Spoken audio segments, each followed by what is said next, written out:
My name is Linda Gupta, and I'm here to remember my father, Ronal Garst, Dr. Ronal Garst. He's an orthopedic surgeon. Well, from what I remember, he was in India, the war broke out, and his first reaction was that he must come to Bangladesh to try and help the war wounded. So he first arrived here by himself, just coming over to look around and see if there was anything he thought he could do. And he was introduced to the war wounded Mukti Bahinis, the veterans. And from that time, then he went back to India and established what he wanted to do, resigned from what he was doing in India, and gathered some funds together and came here. The government of Bangladesh gave him these buildings to get started in.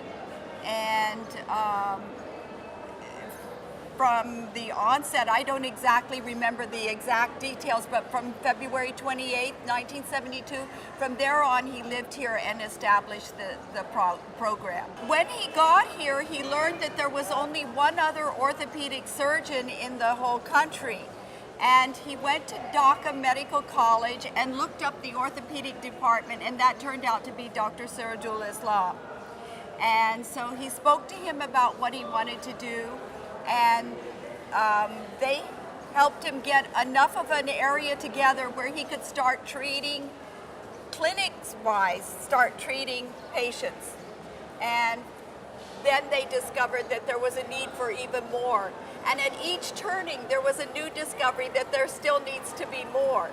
First, it was more patients, civilian patients, then a need to train orthopedic doctors, and it was always his dream, wherever he was in the world, to make it possible for somebody else to take over in that capacity, to run the programs. And so he started then training orthopedic surgeons too, also because they needed their help to treat all those patients. He would start just a small clinic, and he left my mom in Delhi because he was just going to come for that short time.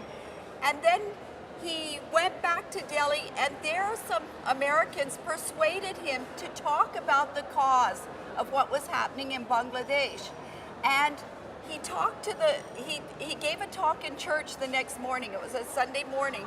And there and then people stood up and came up to him and said, we will give you this, we will give you that, we will volunteer, we will send 3 volunteers from our organization. And from that it grew. And then he actually even ran into someone who said, I have a 200-bed hospital, which is in Cartons. If you want that hospital, you can have that hospital. So when he got back to Bangladesh, that was the news that he brought with him, that he had funds, he had beds, he had support to build a hospital. And at some point, Sirajul Islam took him to meet Abu Said Chowdhury and people like that, and then they put the project into place. And funds started pouring in from all over the world.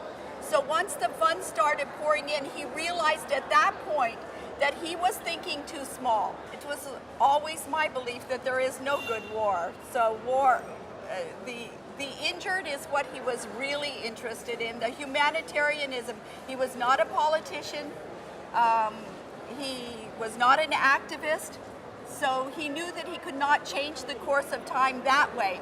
But what he could do was to be a humanitarian. And so his calling was always towards helping the people who were injured.